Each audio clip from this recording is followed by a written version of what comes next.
সুইগিতে একটা অর্ডার এসছে, এটা ধরছি কি এসছে দেখি। রুই কালিয়া, চিজ অমলেট, ভেজ থালি, আলু পোস্ত, বাসমতি রাইস। তো এটাকে এবার টাইমটাকে বাড়াতে হবে, টাইমটাকে বাড়িয়ে নিলাম,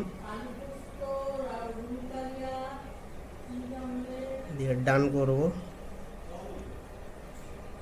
কনফার্ম করলাম, ব্যাস। এই পাউচে করে আমরা সব সিল করে দিই, এর মধ্যে বাসমতি রাইস আছে। এবার এটাকে সিল করে দিচ্ছি।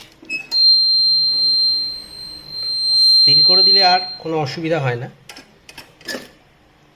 সিল হয়ে গেছে, আর স্পিলের কোনো চান্স নেই, পুরো একদম। এইভাবে সব অর্ডার আমরা সিল করি।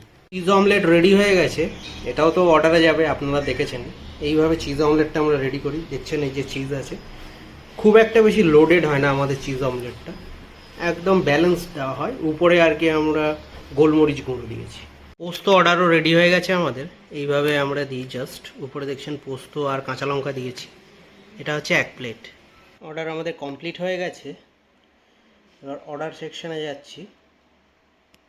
অর্ডার সেকশানে এলাম, এই দেখুন এই যে এতগুলো মেনু আছে, এটা পাসকোড। ফুড আমাদের রেডি হয়ে গেছে, মেরে দিলাম। এবার ছেলেকে হ্যান্ড ওভার করে দেবো। খাবার আমাদের রেডি হয়ে গেছে, এইভাবে আমরা সব কিছু সিল করে দিই। তো এবার হ্যান্ড ওভার করে দেবো।